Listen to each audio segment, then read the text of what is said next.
Welcome to the Road to Boston 2024 Part 6. This week we're looking at the prep before a half marathon and a little bit of a review of the half marathon thereafter. So I just want to run through some race prep.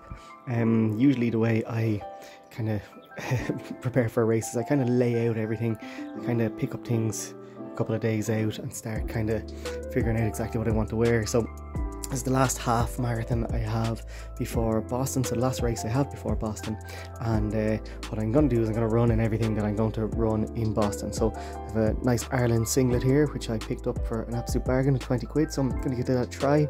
I have some arm warmers because I don't think it's going to be too warm tomorrow.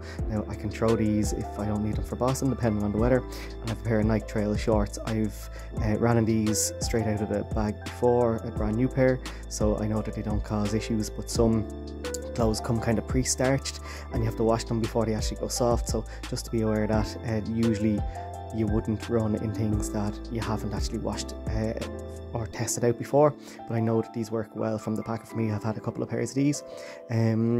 So race number, always good to get that done the night before. Lay out your kit, your shorts, your singlet, arm warmers for tomorrow, possibly a pair of gloves which I might throw in, and your actual race number, and get that put onto your bib the night before. The most amount of work that you can do the night before, the better, because it leaves less room for error in the morning and less time to panic. So with those things kind of sorted, I also got these this lovely pair of Boston socks, so I'm going to try these out, see if they're any good. They say they're guaranteed no blister guarantee or your money back, so let's try that out and see if it works. So that's what I'm going to wear in the race tomorrow, and obviously the one thing I'm missing out of this is shoes. So tomorrow I have an option of something that I ran in a good few times before. They have a good couple of miles in them. I think I've done 2 marathons and 2 halves and a couple of 5Ks, a couple of 10Ks on them, so I know they work well. If it rains tomorrow, I'm going to use these because I have a brand new pair of Vaporfly 3s. These are the original Vaporflies. I didn't ever buy the 2s, and this is a brand new pair of Vaporfly 3s which I'm probably going to wear to Boston, but I am not going to use them tomorrow if it's raining. I might use them for a couple of tempo sessions just because the forecast is absolutely horrific for tomorrow. Sometimes I wear a flip belt depending. I haven't ever done this course before, so I don't think I'll wear that tomorrow, and this is what I call kind of the self-care section. So you're looking at your nutrition during the race, so I'm going to use Tailwind. I'm not going to use too much of it. I'm going to fill that up about 3/4 away, halfway, and just sip away at it maybe every 30 minutes. That's my plan for the marathon anyway, so that's what I want to do. All important, this is basically Vaseline. It's like a cheap version of Vaseline. That's extremely important. Anywhere that rubs might rub, so some people put these on their feet, all around the groin area, all around the backside, under the arms where your arms rub, so that's invaluable, especially on a rainy day.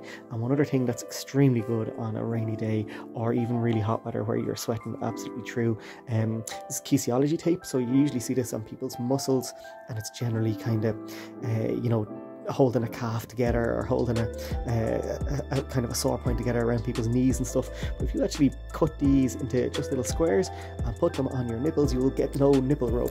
So Vaseline on your nipples doesn't work, slightly more sensitive area, so 2 squares of this covering your nipples, absolutely fine, although you are entitled to a free wax after you use these, because when you stop they still have a lot of stick on them, and when you pull them off you're going to pull a load of hairs off if you are male, female or indifferent.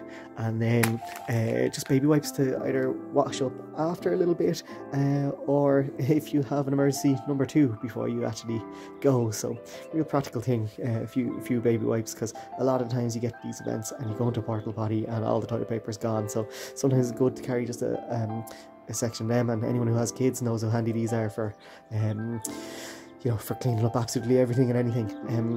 So that's the race itself, what you're going to wear, the things you're going to have to do that little bit of self-care with, and obviously your shoes, whichever ones I choose for tomorrow.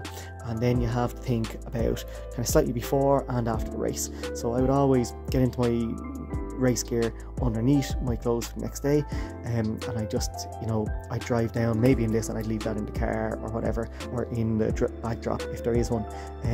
So tomorrow, just after, I have a nice fresh set of clothes to go in after, so new socks, new underwear, new trousers, and this is an extremely warm coat. I find that if you get a lot of temperature drop, that is something, especially after a hard run race, that something like that is absolutely valuable.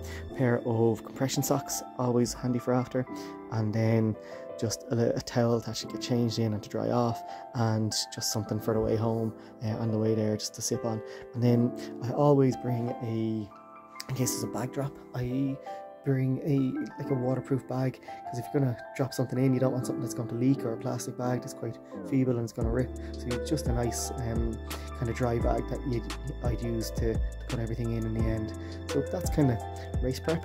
And my logic behind race prep. I'm going to see how this goes tomorrow, and yeah, let's go from there. And no, I'm definitely not bringing that teddy, but he's just there because he was there when we came into the room. So just pulled up to the half marathon start. Miserable day, it's 7 degrees, absolutely hammering rain, so yeah, it's not good out there at all. Yeah, look, I suppose you can't control conditions. All you can do is give it your best shot on the day, and everyone else facing the same conditions as well. So yeah, let's give this a run, see how we go. Got a good sleep last night, which is rare before races, so I'm absolutely delighted with that.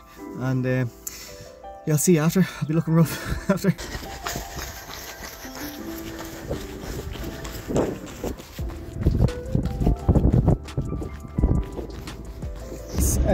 Yeah, it went pretty well. Conditions were shockingly wet and lots of wind, but thank God now I ended up getting a PB, so that's always impressive.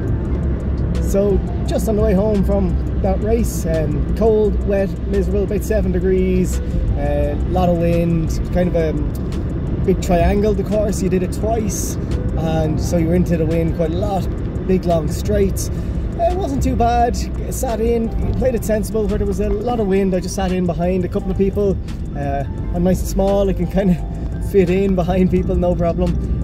So I managed to run a 1:14:40 from my watch. That's what it said. So that's a minute off my PB of about 1:15:48. So over a minute off my PB for a half marathon. So things seem to be looking up. Things seem to be going well in regards to training, results. So looking forward to pile on 2 more weeks of really big mileage for the next 2 weeks, hoping the body doesn't break down, and basically carrying this form into Boston. So that's kind of what I'm hoping for.